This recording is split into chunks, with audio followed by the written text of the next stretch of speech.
세상에 그날이 오면 온 천지 더욱 환하리.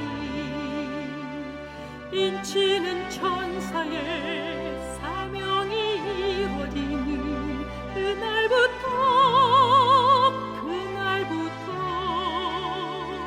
주의 백성 구하러 영광의 왕 오실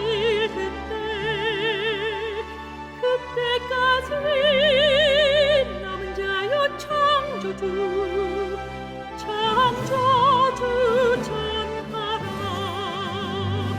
남은 자여 창조주 전하라. 이 나라에서 저 나라로 남은 자여 창조주 전하라. 기별 속히 전하라.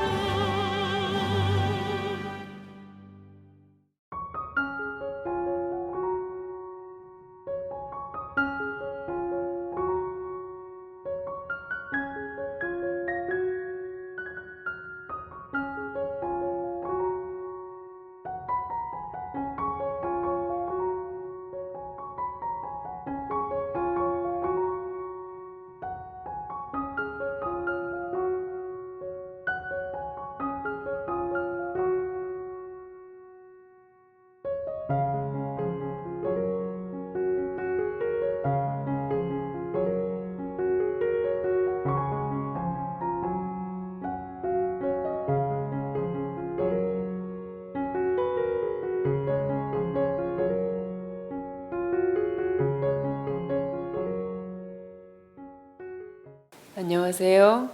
오늘도 몇 분들의 글을 읽어드리겠습니다. 김주도님, 아멘, 아멘. 원장님의 간증의 말씀은 정말 살아계신 하나님께서 일하셨음을 보게 하십니다. 감동입니다. 이사야 41장 10절의 말씀, 두려워 말라 내가 너와 함께함이니라. 놀라지 말라 나는 내 하나님이 됨이라. 내가 너를 굳세게 하리라. 참으로 너를 도와주리라. 참으로 나의 의로운 오른손으로 너를 붙들리라. 이 말씀을 붙잡고 쓰러져 있던 나에게 큰 힘을 얻고 일어섰던 경험이 생각납니다.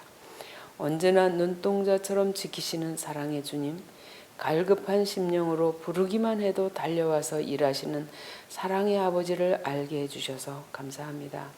단톡방에 함께 하시는 여러분들이 한 마음으로 호흡하고 계심에 마음이 따뜻해집니다. 많은 간증들을 통해 감명 주심에도 감사합니다. 문지혜님, 아멘, 아멘, 아멘. 우리 모든 분들 말씀으로 똘똘 뭉치십시다. 저는 하나님 말씀 없이는 못 살아요. 우리 서로 말씀 가지고 많은 대화를 나눕시다. 그래야 나도 살고 너도 살고 우리 모두가 살게 됩니다. 우리 이 한 가지 소망 꼭 이루십시다. 그러기에 오늘도 말씀을 가까이 하려고 노력합니다. 박태자님, 남편과 함께 작년에 베델에 가서 베델 사고 현장을 봤는데 오늘 사진을 보니 정말 천사가, 아니 예수님이 급하게 보좌에서 일어나셔서 차를 들어주셨지 않나 생각이 드네요. 사탄은 이 복음이 나갈 수 없게 얼마나 방해를 하는지 경험하게 해주신 하나님께 감사를 드립니다. 오늘 아침 작은 경험이지만 제게도 하나님께서 경험을 시켜주셨습니다. 우리 사업장에 무슨 문제가 생겨서 남편과 아들이 밖에서 그들과 상대하고 있는 동안 저는 얼른 사무실로 뛰어들어가 예수님, 우리 편에 서서 일해주세요. 남이 우리를 속이려고 하면 속을 수밖에 없고 사기치려고 하면 우리는 사기당할 수밖에 없는 아무것도 모르는 어린아이와 같은 존재입니다. 예수님, 우리의 대장 되셔서 우리 편에 서서 저 사람들을 상대해 주시고 저 사람들 마음을 성령님이 주관해 주셔서 잘 해결되게 해주세요 라고 기도드렸는데 즉시 해결해 주셨고 옆에 있던 제3자를 통해 더 좋은 정보까지 얻게 해 주셨습니다. 화를 복으로 바꾸어 주시는 하나님이심을 경험시켜 주신 하나님께 감사드리고, 원장님을 비롯해서 마지막 시대의 마지막 주자에게 맡겨주신 하나님의 일을 하는 하나님의 종들을 위해 기도하지 않는 죄를 범하지 않게 해달라고 오늘 다시 마음을 다지게 되네요. 몇 년 전에 들었던 강의지만 다시 듣고 사고 현장 사진까지 보게 되니 더 열심히 기도로 동역해야 되겠다는 생각이 듭니다.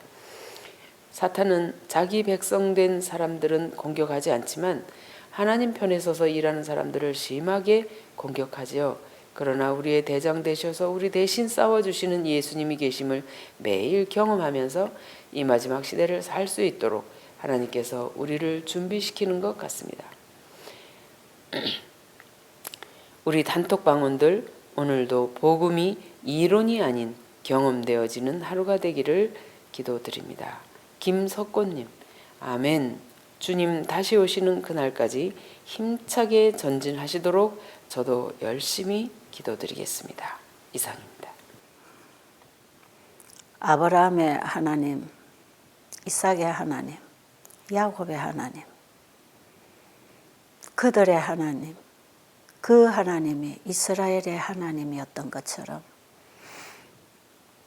저의 하나님이 여러분의 하나님, 믿음의 노독들이 걸어갔던 그 길 우리가 걸어가야 할 길, 믿음의 노독들이 당했던 시련 우리 앞에도 있습니다. 예수님이 걸어가신 길 평안하지 않았습니다.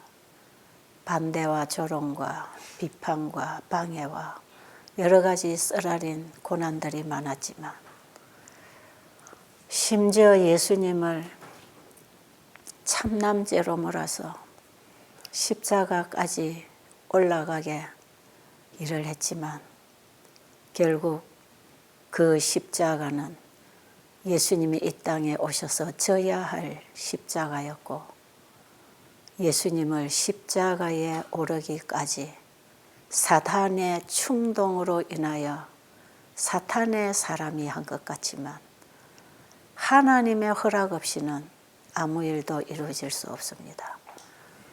사단의 종들이 우리가 가는 길을 방해한다 할지라도 그걸 통하여 하나님은 전화위복시키시고 전복시키시고, 하나님의 뜻을 이루시는 하나님은 지금도 우리의 가는 길에 사단이 방해하고 있지만 그 방해하고 있는, 핍박하고 있는 그들을 통하여 하나님은 우리가 가야 할 곳, 주님 따라가야 할 곳, 십자가로 우리를 인도합니다. 십자가로 가는 길은 내가 포기되는 길, 내가 죽는 길, 내가 죽지 아니하면 다시 살 수 없기 때문에 예수님이 가신 그 길, 우리가 가야 할 길, 내가 죽어야 주님과 함께 하늘에 갈 것이기 때문에 우리를 하늘에 데리고 가기 위해서 우리를 십자가로 인도하실 때 여러 가지 우리 인생의 삶에 고난과 핍박과 반대가 오는 것입니다.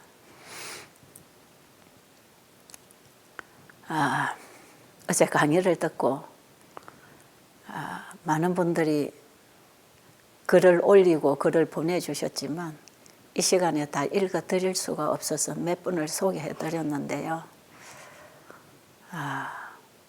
우리가 진정으로 주님 따라간다면 누구든지 당하는 시련이고 누구든지 하나님의 보호의 손길을 만날 수 있는 그 경험을 얘기할 수 있는 길입니다. 왜? 우리 홀로 가는 길이 아니고 주님이 먼저 가신 길, 주님과 함께 가는 길이기 때문에 절대적으로 안전한 길입니다. 제가 이 길을 걸어올 때에 반듯하게 걸어서 정로로만 탁탁탁탁 걸어서 여기까지 왔으면 얼마나 좋았을까. 그런데 저는 그렇게 오지 못했습니다. 쓰러지고 넘어지고 구부러지고, 쓰러지면 못 일어나서 기어오다가 일어나고 구부러지면 누워서 굴러서 와야 하는 길이었어요. 그러니까 예수님이 부활하신 날에 엠마오로 가는 두 제자가 있었어요. 그들은 예수님의 사업에 직접 참여하지 못했지만 예수님의 일에 그들은 관심을 가지고 함께 연합했던 제자들이었어요. 그 예수께서 십자가에 죽으시고 무덤에 장사 지내주시고 나중에 이들이 들어보니까 무덤에 장사된 예수님의 시체가 없어졌다는 소문이 들리고 또 무덤에 갔던 여인의 얘기를 전에 들어보면 예수님이 부활하셨다는 소식도 들리고 정말 이 말이 옳은지 저 말이 옳은지 헷갈리는 가운데 이 두 제자가 엠마오로 자기 집으로 가면서 그 예수님에 관한 얘기를 하고 있을 때 예수님이 함께 동행을 하셨어요. 처음에는 그들이 알아보지 못했습니다. 그러나 자기 집에 거의 도달했을 때 함께 동행한 행인이 더 길을 가야 되는 걸 알고 이 두 제자는 날도 저물었고 이제 시장하실 테니 우리 집에 와서 식사하시고 주무시라고 우리 집으로 같이 가자고 초청할 때에 그 동행하던 그분은 그 제자들 집에 같이 가셨어요. 저녁 밥상이 나왔는지 그 음식을 놓고 예수님이 평상시처럼 기도를 하시는데 손을 이렇게 펴시고 기도를 하실 때 그분의 손에 못자국이 있었고 그때에 상세히 자세히 볼 때에 그분이 곧 예수님이었습니다. 부활하신 예수님을 만난 거예요. 그분과 동행했던 것이에요. 자기들과 이 어두운 밤길을 같이 와서 대화해 주신 그분이 바로 그분이었습니다. 바로 그 예수 그리스도 그분이었어요. 그리고 예수님은 자신을 거기서 한번 드러내시고 그대로 사라지셨습니다. 부활하신 예수님은 사람의 눈에 보이지 않을 수도 있고 보일 수도 있고 문이 닫혀도 들어갈 수 있고 나갈 수 있는 분으로 부활하신 거예요. 예수님이 부활하셨다는 이 사실을 직접 보고 듣고 경험을 한 제자들의 가슴은 너무 뜨거웠습니다. 밥 먹을 시장기도 다 달아났습니다. 그리고는 밥상을 뒤로 하고 일어나서 자기들이 오던 길을 달려갑니다. 어디로 달려가고 있을까요? 제자들에게 예수님이 살아나셨다고 하는 그 소식을 전하기 위해서 허겁지겁 집으로 돌아왔던 그 길을 다시 어두운 밤길을 다시 돌아서 예루살렘으로 제자들이 모여서 두려워하고 문을 잠그고 기도하고 있는 그곳으로 이들이 달려갔어요. 한숨에 달려갔어요. 이 기쁜 소식, 이 세상에 전할 가장 큰 기쁜 소식, 이 소식을 먼저 실망하고 힘을 잃고 두려워하고 있는 제자들에게 먼저 알려야 되기 때문에 그 제자들이 자주 모이는 그곳으로 달려갔어요. 달려갈 때 얼마나 급하게 뛰어갔겠습니까? 그들의 앞길을 비추는 빛은 희미한 달빛밖에 없었어요. 깜깜한 밤이었습니다. 어떤 때는 길을 찾지 못해서 옆으로 갔다가 밑으로 갔다가 언덕에 굴러 떨어지면 굴러서 가고 언덕을 만나면 기어서 올라가고 허겁지겁 구르다가 일어나 걷다가 기어가다가 급한 마음으로 마가의 다락방까지 이들이 도착해서 예수님의 소식을 전했어요. 그러나 예수님은 그곳에 또 나타나셔서 제자들에게 평안함을 주시고 희망을 주셨습니다. 저는 이 엠마오로 가는 길에 이 두 제자들의 그 행동, 예수님을 만난 그 가슴은 행동하게 합니다. 행동. 부활하신 예수님, 그동안에 예수님이 하시던 그 일들을 바라보면서 지켜보면서 정말 그분이 하나님의 아들이요, 우리가 기다리던 메시아라는 사실을 정말 희미하게라도 그분의 그 모든 하시는 일에 매력을 느끼고 함께 참여하고 이랬던 이 제자들. 그러나 그분이 돌아가시면서 십자가에 죽으실 때에 그들에게 온 실망은 엄청난 어둠을, 좌절을 가지고 왔지만 또다시 그분이 살아나셨다는, 또 정말 이게 진짜인지 가짜인지 모르는 이런 소문을 들으면서 그들의 마음은 정말 착잡하고 괴로웠고, 어떻게 보면 희망이 있을 것 같기도 하고 끊어진 것 같기도 하는 이들. 그들에게 예수님이 동행을 하시고 나타나셔서 잠깐 보여주셨을 때, 그 잠깐 살아나신 예수님을 본 제자들은 허겁지겁 그 예수님의 살아나심을 증거해야 됐습니다. 제가 이 예수님을 정말 희미하게 보았습니다. 십자가에 달리신 예수님. 성경이 사실이라는 것을 저는 창세기 1장의 창조를 통해서 확인하게 되었고, 다니엘서 2장을 통해서 이 지구를 창조하시고 이 지구의 역사를 주관하시는 하나님이 계신 것을 확실히 알게 되었고, 그 예수님이 자기가 구원한 백성을 데리러 다시 재림하신다는 것이 너무나 확실하게 다니엘서 2장 43절 이후로 떠인 돌이 와서 죄의 역사를 깨고 영원한 돌나라를 세우실 그 예수님의 재림이 역사에서 끊임없이 말씀하시고 역사를 주관해 오신 분이 마지막 역사를, 죄의 역사를 종식하고 영원한 죄 없는 세계로 우리의 역사를 옮겨주신다고 하는 이 놀라운 복음에 저는 예수님의 재림에 대한 소망을 가지게 되었고, 성경에 기록된 하나님의 말씀에 대한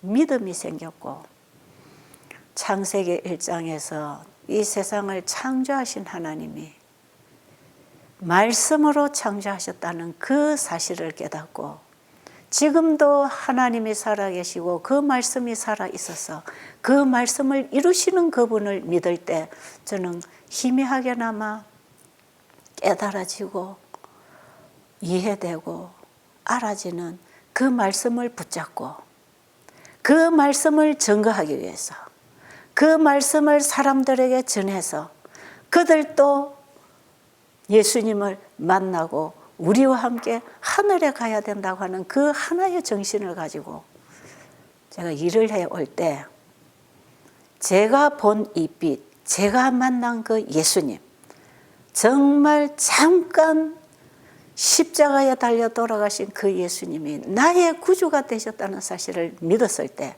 내 가슴은 허겁지겁 이 주님을 전하는 일에 내 온 영과 혼과 몸이 거기에 몰입되게 되었을 때 저는 정말 준비되지 않은 사람이었어요. 다듬어지지 않았고 진리를 더 깊이 알지도 못했고 많은 사람들에게 이 복음을 전할 수 있는 조건은 하나도 갖추어지지 않았지만, 이 두 제자가 부활하신 예수님을 만난 이후에 이 부활의 소망을, 구원의 소망을 친구들에게 알리기 위해서 달려갈 때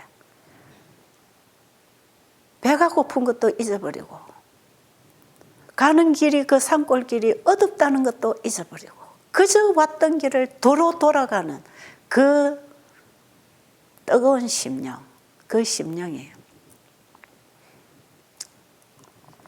가는 길이 환히 보이지 않았지만 때로는 언덕으로도 기어 올라가고 내리막으로 구르기도 하고 옆으로 갔다가 앞으로 갔다가 길을 못 찾으니까 이리저리 헤매면서 또 일어났다가 또 굴렀다가 일어났다가 한숨에 달려서 제자들이 있는 곳에 와서 이 소식을 알린 그 두 제자의 심령과 경험이 제가 예수님을 만나고 지금까지 걸어온 제 삶의 경험하고 너무 똑같아요. 정말 제가 반듯하게 이렇게 딱 주님 가신 길을 제대로 찾아서 짚어서 준비가 될 때 한 발 옮기고 준비되면 한 발 옮기고 이래서 정말 완벽하게 믿음의 길을 걸어왔어야 됐지만 많이 넘어지고 자빠지고 엎어지고 그러나 주님께서는 나와 동행하셔서 일으켜 주시고 또 걷게 하시고 결국에 가서는 하늘 가는 길이 가깝게 보이는 여기까지 제 인생의 걸음을 인도해 주셨습니다. 그 제자들이 예수님을 만나고 왔던 길로 다시 돌아 예루살렘으로 돌아갈 때 그들 눈에는 보이지 않았지만 예수님은 그들과 함께 하셨습니다. 그래서 길을 잘못 가면 돌려주시고 언덕길에 굴러지면 굴러지는 대로 길을 따라가게 하시고 오르막이 생기면 오르막에 기어 올라가도록 잡아주시고 주님은 그들의 가는 길을 지켜보시면서 그들을 붙잡아서 그들이 목적한 장소까지 도달할 수 있도록 지켜주시고 주님도 그곳에 함께 오셨다 이 말이에요.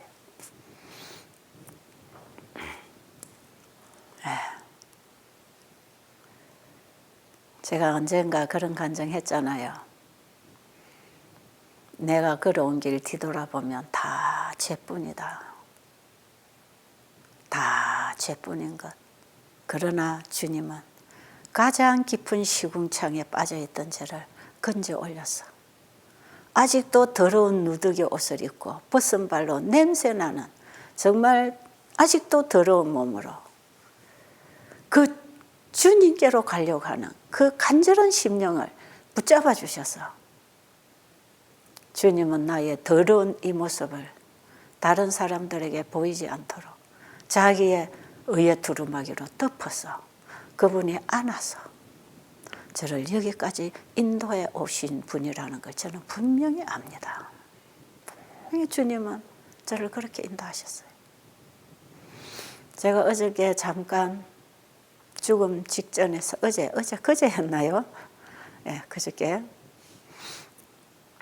제가 그런 죽음 직전의 경험을 만나면서 엘렌 화이트가 했잖아요. 우리의 영적 눈이 열려 볼 수만 있다면 지금도 사탄이 악의 천사들이 인간을 통해서 우리를 넘어지도록 하기 위하여 얼마나 공격하고 있는지 그 모습을 보게 될 것이고 반면에 그 사단의 세력으로부터 우리를 보호하시고 건져주시고 손잡아 주시려고 천사들을 끊임없이 보내서 우리를 지키고 있다는 것을 알게 될 거다 그랬어요.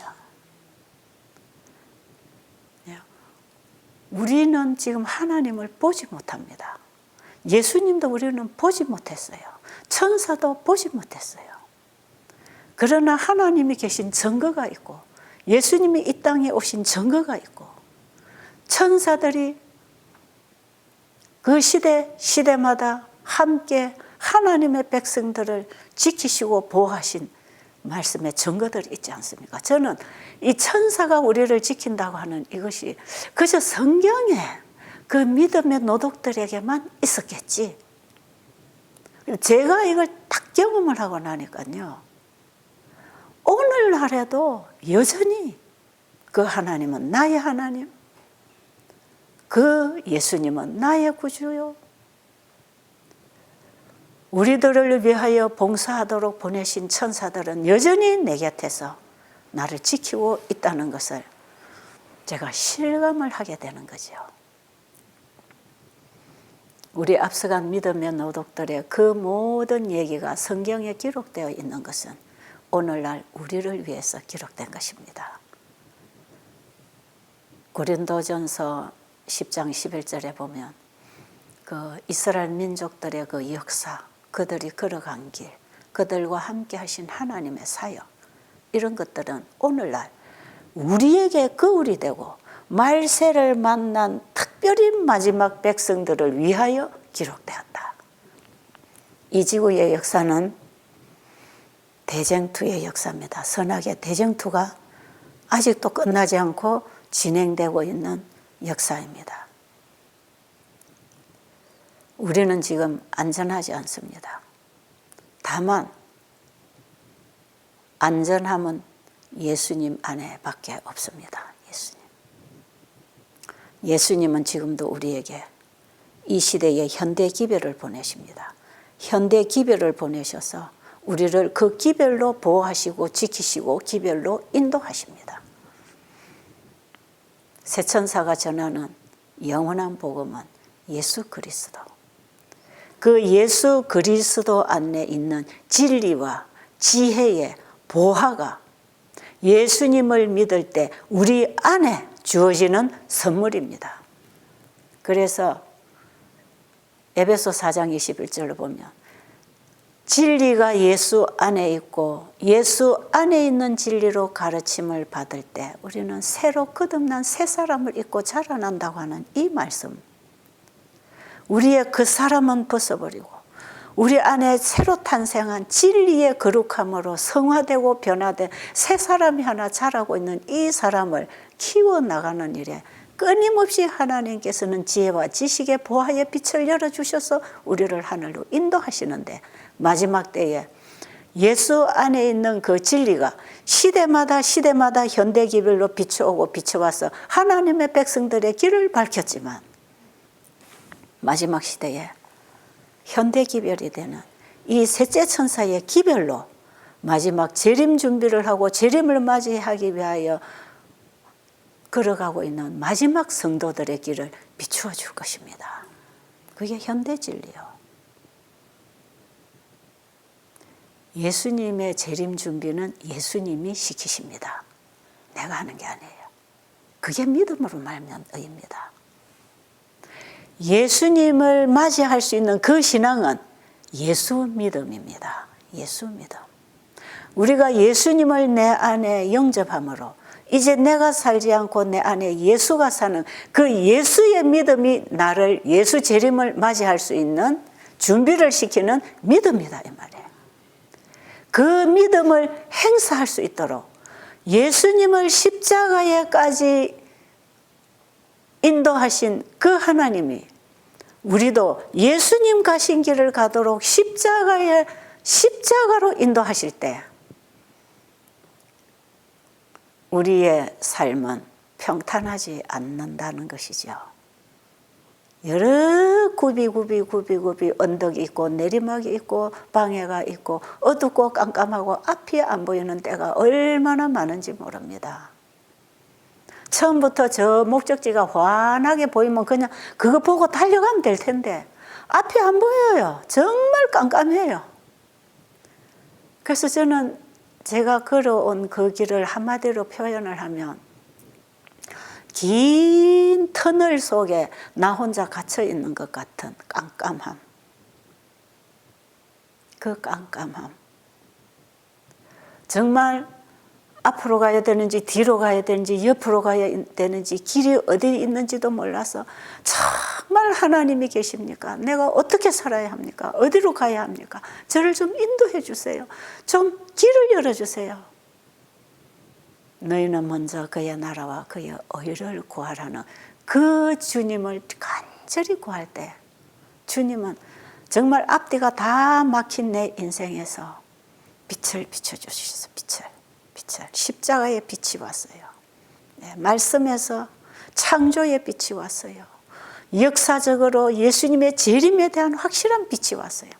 이 빛이 하나하나 오면서 제 마음이 밝아지기 시작했고 길을 찾기 시작했고, 그래서 저는 내 앞에 말씀 하나의 빛이 오면 그 빛 가운데 한 걸음 옮기고 또 말씀의 빛이 와서 내 앞길을 비춰주면 그 빛이 있는 곳에 한 걸음 옮기고 한 걸음 옮기고 한 걸음 옮기고, 그러니까 양쪽 옆도 안 보이고 뒤도 안 보이고 앞에 뭐가 있는지도 모르고 내 앞에 비춰주는 그 말씀을 따라서 한 발짝 옮기고 또 빛이 안 오면 넘어지고 엎어지고 구부러지고 또 하나님께 부르짖다가 빛이 오면 또 그 빛을 따라 또 걸어오고, 이게 제가 걸어온 길이에요.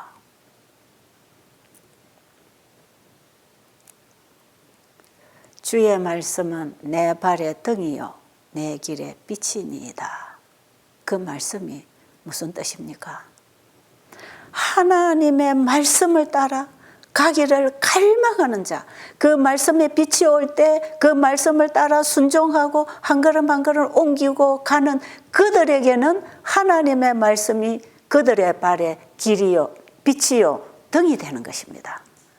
그런데 하나님의 말씀을 따라 가려고 하지 않고 그냥 자기 좋은 대로 자기 생각대로 세상적으로 그저 남이 사는 대로 살아가려고 하면 이 하나님의 말씀이 내 발에 등이 되고 빛이 되는 역할을 못하고 있는 것이에요. 그런데 그 말씀을 따라서 한 걸음 한 걸음 옮기는 자에게는 끊임없이 주의 말씀이 내 발에 등이 되고 빛이 되는 것입니다.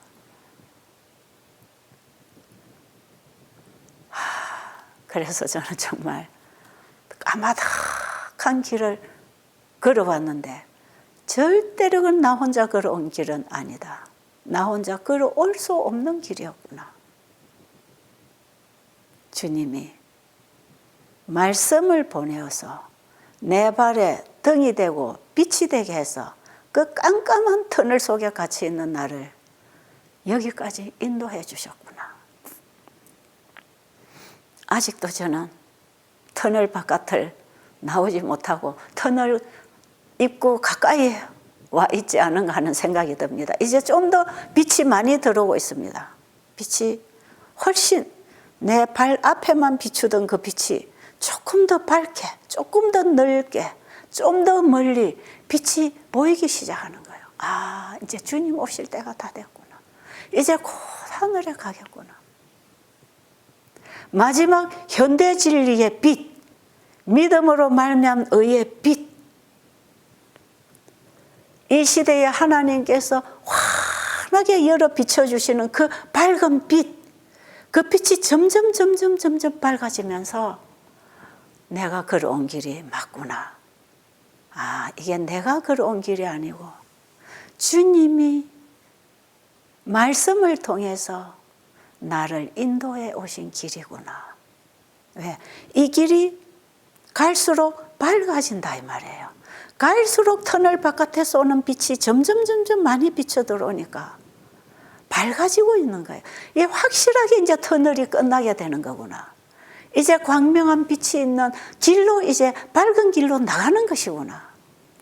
이것이 저에게 막 이 빛으로 다가올 때 요즘에 그래서 제가 최고로 행복하고 기쁘고 평안하고 너무 제 마음이 평안하지요. 그렇다고 내 앞길에 장애물이 없는가? 절대로 아닙니다.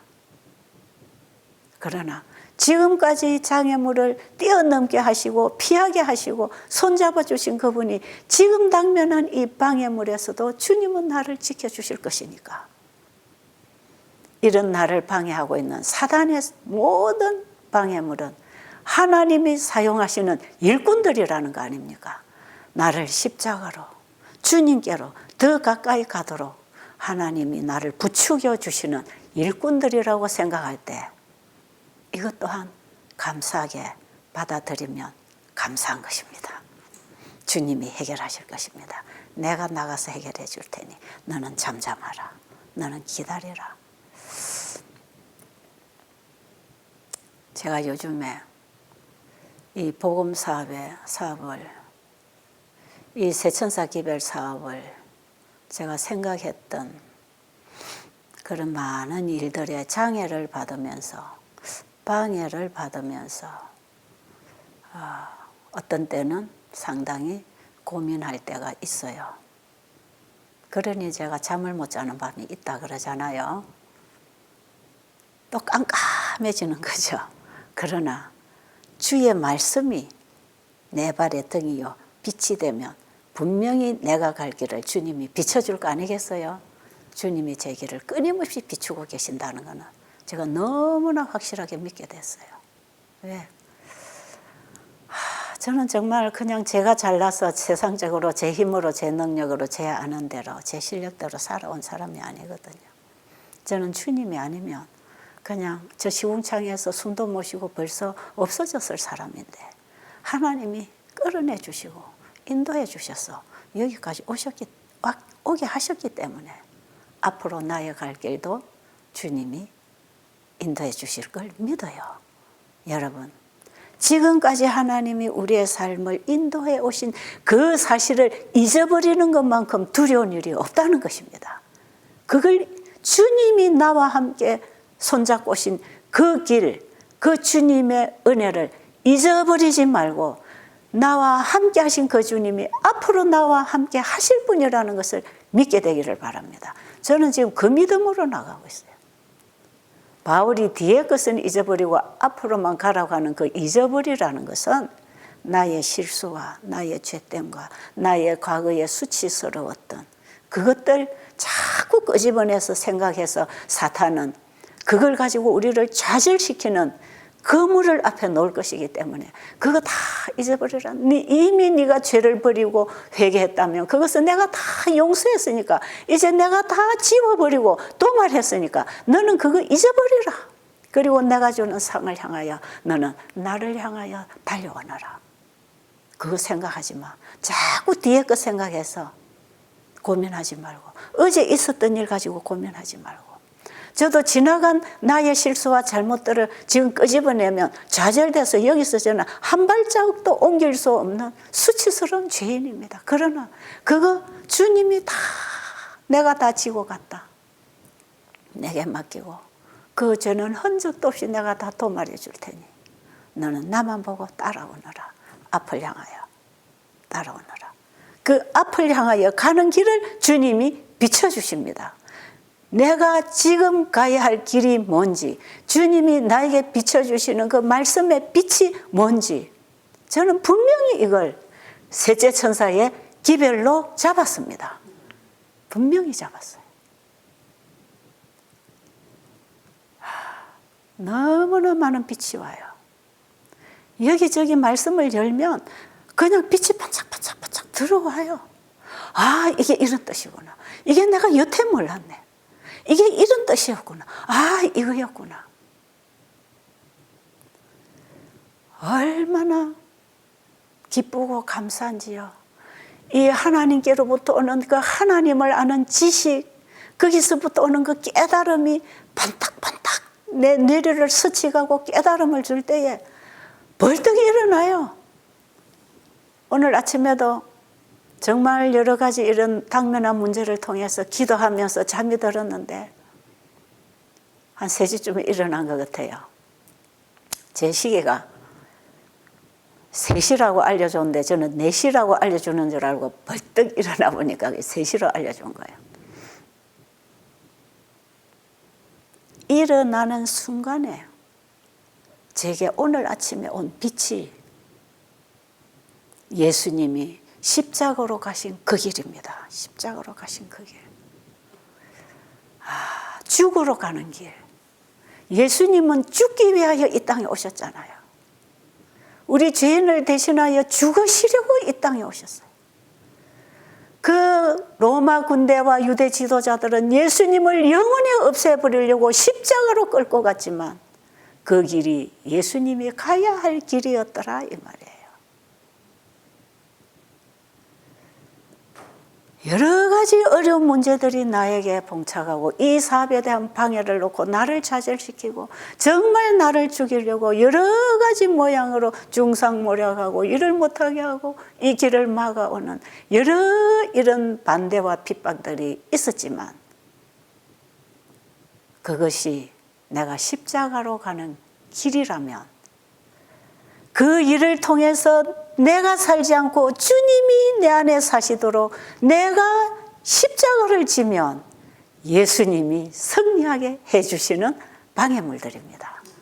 제가 이 놀라운 진리를 오늘 새벽에 깨달았어요.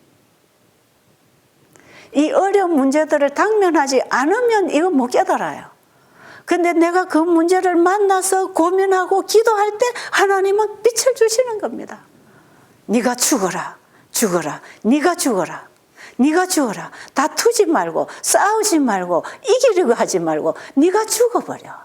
그게 십자가의 길이에요. 그때 부활하신 예수님이 나를 부활시켜 주겠다는 거 아닙니까? 내가 너를 일으켜 줄 거다. 네가 죽어야 돼. 그 십자가의 길. 주님, 십자가의 길. 죽는 길이군요. 죽으러 가시는 길.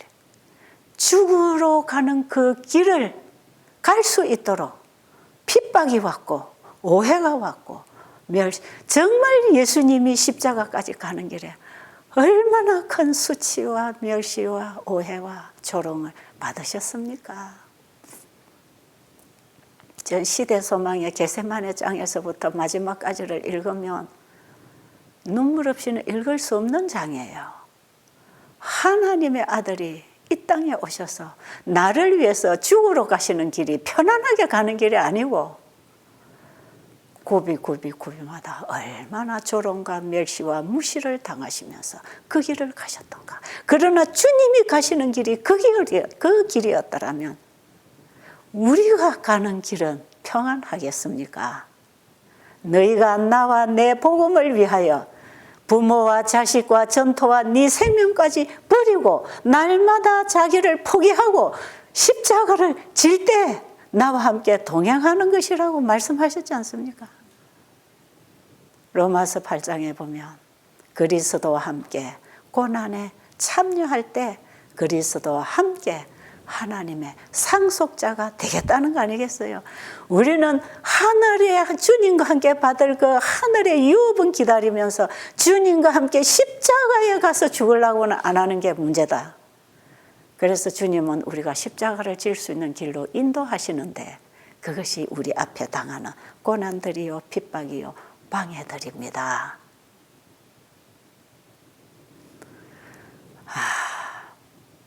마지막 재림을 향하여 준비하고 일어나는 백성들 가는 길 쉽지 않습니다. 이제부터 더 어려울 거예요. 다 버려야 돼요. 다 포기해야 돼요. 다 놔야 돼요. 세상에 발붙일 것이 하나도 없이 잘라야, 세상으로부터 한 오라기도 연결하지 말고 이걸 다 잘라야 천사가 돼서 공중을 나르는 것입니다.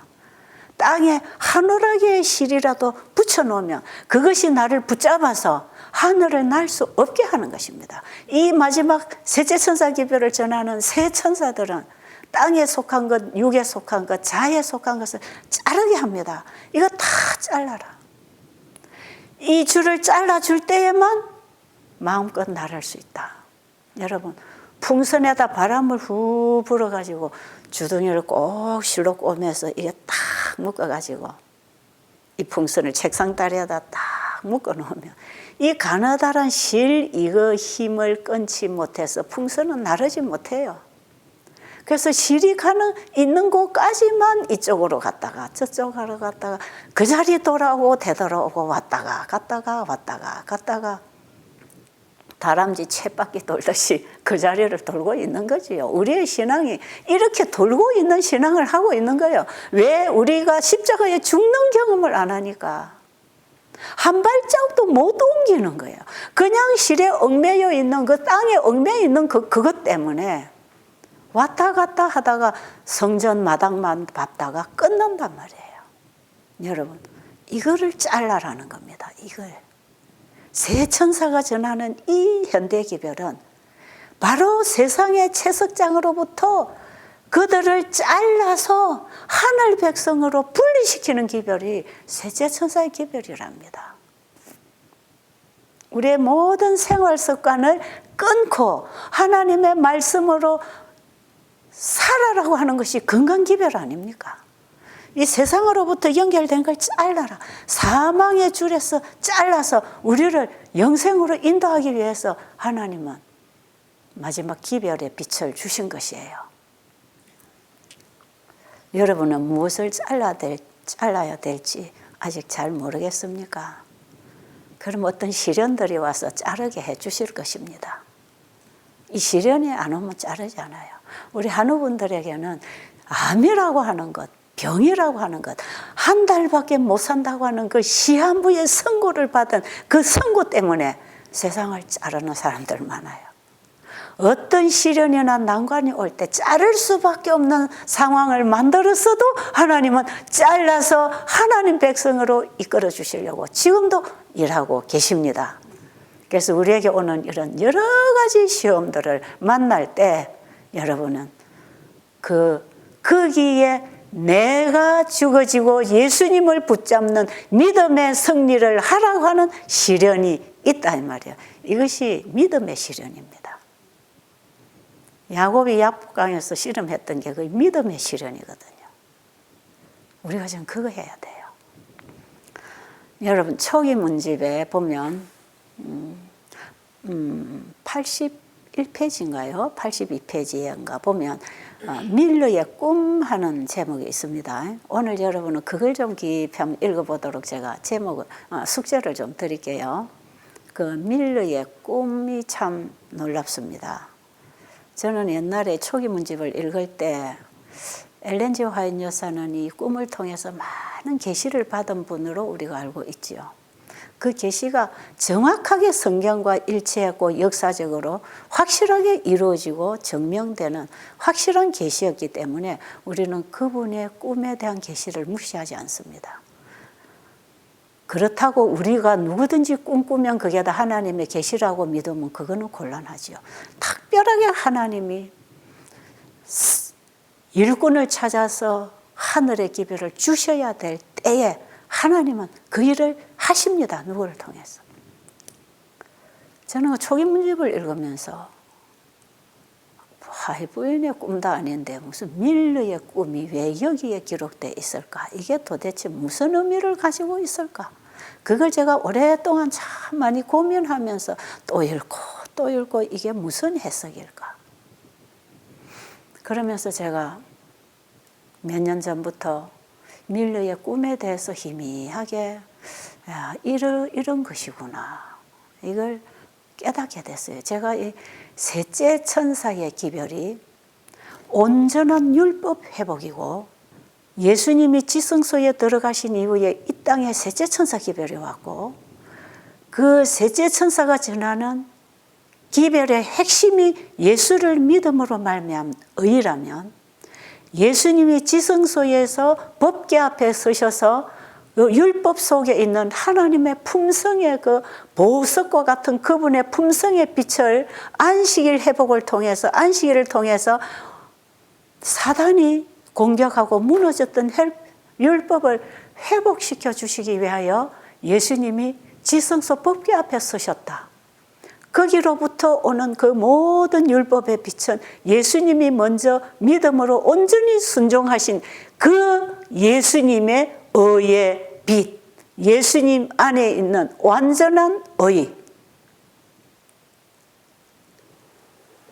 그분이 믿음으로 순종을 통하여 완성시킨 그 율법의 완성. 내가 율법을 폐하러 온 줄로 생각하지 말라.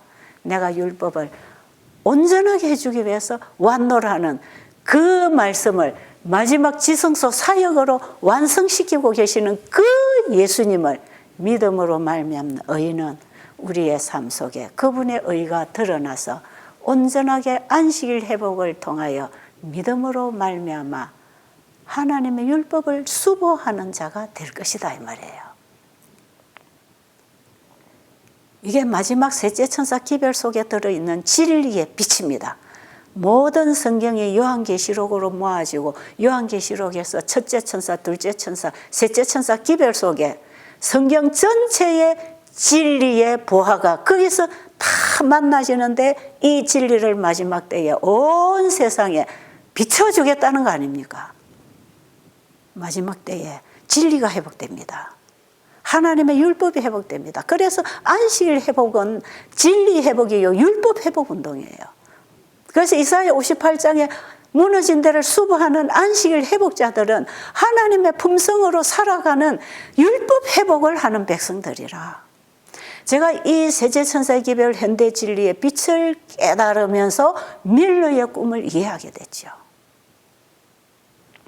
밀러가 2300주의 예언을 공부하고 1830년대부터 재림운동을 일으키기 시작해서 1844년에 재림운동의 절정이 왔지요. 그러나 1844년에 예수님이 재림하시지 않은 일로 인하여 너무나 많은 핍박과 조롱을 받으면서 밀러가 실족하게 되면서 하나님께서 그를 잠재우셨어요. 그런데 그 당시 밀러가 전한 기별은 첫째 천사 기별과 둘째 천사 기별을 전하고 그는 끝났습니다. 그런데 밀러가 다 마치지 못한 하나의 기별이 완전한 복음이 남아있은 게 예수님이 지성소에 들어가시면 우리에게 주실 셋째 천사의 기별이었어요. 그걸 밀러는 그 빛을 받지 못하고 잠들었고 그것을 밀러의 꿈에 셋째 천사 기별 속에 담겨있는 하나님의 성경 전체의 진리의 보화이신 하나님의 품성을 밀러의 꿈에 다 보여준 것이 그 밀러의 꿈이구나. 제가 이걸 깨닫게 되었고 그 꿈을 한 토막 오늘 조금 소개를 해드리려고 합니다. 꿈에 본 그 보화상자, 하나님께서 그분의 보이지 않은 손으로 전달해 주신 그 검은 천으로 되어 있는 육각형의 예쁜 상자 속에 들어있는 금은 보화, 이것이 뭔가 한번 읽어주세요. 밀러의 꿈. 상자 안에는 가지각색의 크기가 다른 보석과 다이아몬드와 각종 금화, 은화가 가득히 아름답게 배열되어 있었고 그것들은 태양과 같은 빛과 영광을 반사하고 있었다. 밀러가 받은 보화 상자 안에는 뭐가 있었다고요? 금, 은, 각종 보화가 그 안에 가득 들어있는데 태양빛보다 더 밝았겠죠. 이런 환한 빛이 거기서 비쳐 나왔어요. 골로새서 2장 3절에 보면 예수 그리스도 안에는 진리와 지혜의 보화가 가득했다 그랬어요. 이 보화는 마태복음 13장에서 예수님이 비유 가운데서 설교하신 어떤 농부가 밭을 갈다가 발견한 상자 안에 들어있는 그 가득 들어있는 값어치 있는 그 보화.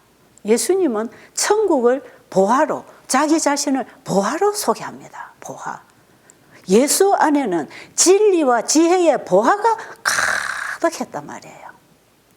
그 율법을 온전히 담은 진리의 보화이신 예수 그리스도를 마지막 시대 우리에게 주겠다고 하는 것이고 그 예수님을 믿음으로 말미암은 그 지혜와 지식의 보화는 하나님의 품성의 보화요. 하나님의 품성을 잃어버린 우리에게 하나님의 의의 품성을 예수님을 통해서 우리에게 준다고 하는 영원한 복음 셋째 천사의 기별입니다. 이게 예수를 믿음으로 말미암은 의는 바로 그 보화 상자를 받는 것이다 이 말이죠. 자, 그 다음에 읽어보세요. 이제 밀러가 이 보화를 보고 너무 좋으니까 이것을 이제 책상 위에다 올려놓고 사람들 와서 막 보라고 구경을 시켰지요. 여러분 나중에 읽어보세요. 제가 오늘 시간 관계로 짤막짤막하게 요약하는데요. 상자를 올려놓고 사람들 너도 와서 좀 이 너무 귀한 보화, 이 진리를 받은 사람이 가만히 있을 수 있나요? 이 진리를 막 전하는 거죠. 그래서 보라고 하니까 사람들이 서면 한 사람 들어오고 두 사람 들어오고 세 사람 들어오고 들어오더니 사람들이 막 무대기로 들어. 이야 진짜 좋다. 이 진리를 보고 감탄을 하고 좋아하고 이 진리의 기별, 이 기별을 받고 사람들이 얼마나 기뻐하는지 모른다 이 말이에요. 그런데 나중에 보니까 이 사람들이 들어와서는 상자 안에 있는 보화를 하나씩 꺼내가지고는 이제 여기도 갖다 놓고 저기도 갖다 놓고 이 상자 아래에 있어야 될 보화를 끄집어내가고 온 천지 방바닥에 책상 위에 농위에 온 천지다가 다 흩어져 버리는 거예요. 그리고는 이걸 흐트러 버리고만 나가는 게 아니라 이제 상자 안에 있는 걸 다 끄집어내는 것이 아니라 그 다음에 또 사람들이 들어오더니 거기다가 가짜 보석들, 가짜 지폐들, 가짜들을 갖다가 온갖 쓰레기와 모래와 이 보화를 찾아낼 수도 없을 만큼 쓰레기들을 갖다 막 덮어놓고 밟고 짓누르고 상자까지도 찢어서 다 버리고 이런 짓을 하고 있단 말이에요. 그러니까 한번 읽어보세요. 그 대목.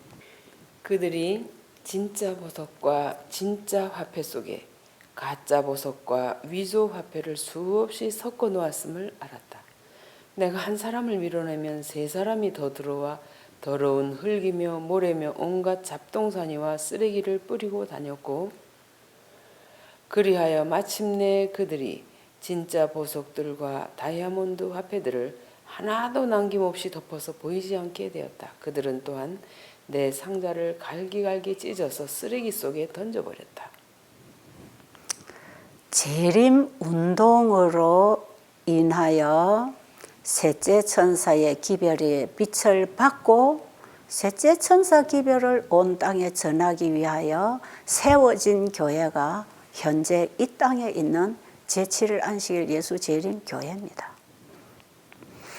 저는 어떤 편견을 가지고 이렇게 얘기하는 게 아니고 제가 어떤 재림 교회 교단주의 사상 때문에 이런 얘기를 하는 것도 아니고 이것은 하나님의 교회의 역사에 마지막 하나님의 교회가 태동하는 그 시점과 그 교회가 가지고 있는 진리의 빛과 그들이 해야 할 사명이 뭔지를 분명하게 하나님께서 이 교회에 알려주셔서 제7일 안식일 예수 재림교회 정체성이 바로 이 보화 상자 속에 들어있고요. 이 보화 상자 속에 있는 이 보석, 진리의 보화들을 온 세상에 전파해서 전해서 그 빛을 받고 어둠 속에 있는 세상이 구원을 받도록 마지막 하나님이 보낸 자비의 기별이요, 마지막 시대의 현대 기별이요, 셋째 천사의 기별입니다. 그래서 재림교회 정체는 바로 이 기별이 재림교회 정체요, 정체성이요. 이 기별을 전하는 것이 재림교회의 사명입니다. 저는 재림교인입니다. 저는 재림교회 한 성도일 뿐입니다. 제게 주신 빛, 제가 받은 빛을 여러분에게 내놓는 것입니다. 그런데 보니까 밀러가 셋째 천사 기별을 자기가 받지 못했지만 이 꿈을 통해서 이 진리가 회복되고 하나님의 품성이 온 땅을 환하게 비추는 이 영광의 빛이 이 땅에 임할 이 진리 회복을 통해서 하나님의 품성이 드러날 이 놀라운 셋째 천사가 외칠 이 기별의 빛을 꿈속에서 봤단 말이에요. 그래서 이 교회가 태동하고 이 교회가 순수하게 셋째 천사의 기별을 토대로 해서 이 견고한 토대 위에 선 교회가 이 교회인데, 이 교회가 점점 이 기별을 전하다 보니까 이 기별을 받고 좋다고 이 진리가 좋아서 들어온 사람들이 자기들이 가지고 있는 사상과 이 정신들을 이 기별에다가 다 섞어버렸어요. 모조복음이 참복음과 섞인다 이 말이야. 지금은 완전히 섞여서 혼합된 상태에서 진리를, 이 보석을 찾아낼 수도 없을 만큼 진리가 밟히고 쓰레기에 섞여서 큰 성 바벨론이 되어가고 있단 말이에요. 바벨론에서 나오라는 기별은 그래서 나오라는 것입니다. 거기서 진리를 따라오라는 것이에요. 마지막 셋째 천사는 진리의 빛을 비추어서 이 세상에 혼합된 오류 속에 섞어서 길을 찾지 못하는 백성들에게 하늘 가는 길을 똑바로 비춰주도록 이 밤중 소리를 외쳐서 신랑을 맞이할 준비를 하라고 하는 이 셋째 천사 기별을 전해야 되는 겁니다. 그런데 지금 여러분, 오류가 다 섞어놨어요. 우리 재림 교인들마저도 셋째 천사 기별이 뭔지를 몰라요. 셋천사 기별이 뭔지 몰라. 단어는 너무 잘 알아요. 셋천사 기별 단어는 알아요. 그러나 이 기별 속에 담겨있는 예수님 안에 담겨있는 진리의 보화가 무엇인지를 모르니까 세제천사 기별이 뭔지를 모르는 거하고 똑같이 이게 오류가 다 덮어버렸다. 근데 마지막 때에 이 쓰레기 더미에서 진리를 하나하나 끄집어내서 다시 회복시켜 주시려고 예수님이 셋째 천사의 기별로 우리에게 오셨다 이 말이야. 그 예수를 우리 안에 지금 받아들일 때 지성소에 있는 그 빛이 우리에게 옵니다. 그래서 제가 언제 그랬잖아요. 이 종교개혁을 한 마르틴 루터가 종교개혁을 했던 그 믿음으로 말미암는 의는 예수님이 성소 사역에서 보여주신 빛, 칭의의 빛이라 그랬죠. 칭의. 믿음으로 말미암는 그 칭의의 빛.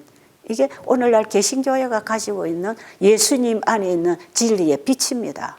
그들의 믿음은 성소에서의 예수님의 사역의 빛이 그들에게 오는 믿음의 의단 말이에요.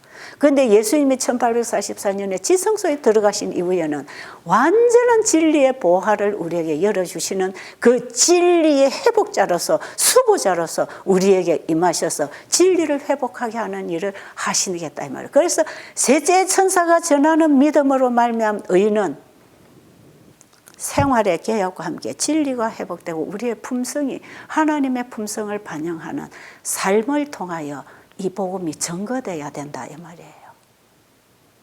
자, 제가 지금 마무리 못하는 것은 시간이 다 된데 마지막 시간에 제가 이것을 마무리하면서 이번 14기 세미나를 마치도록 하겠습니다. 기도드리고 마치겠습니다. 살아계신 우리 아버지, 이 시대에 사단이 속여서 하늘에서부터 무너진 하나님의 품성의 사본인 율법, 그것을 우리에게 다시 회복시켜 영원한 하늘에 살도록 만들어 주시려고 예수님을 보내주셨습니다. 그 예수를 믿음으로 말미암아 우리가 잃어버린 영생을 회복하는 것은 무너진 율법을 회복함으로 하나님의 품성을 회복함으로 영원한 안식을 회복함으로 우리가 영생한다고 하는 이 놀라운 복음을 오늘 우리의 가슴에서 새롭게 깨닫고 새기고 일어나도록 도와주시옵소서. 예수님 이름으로 간절히 기도드립니다.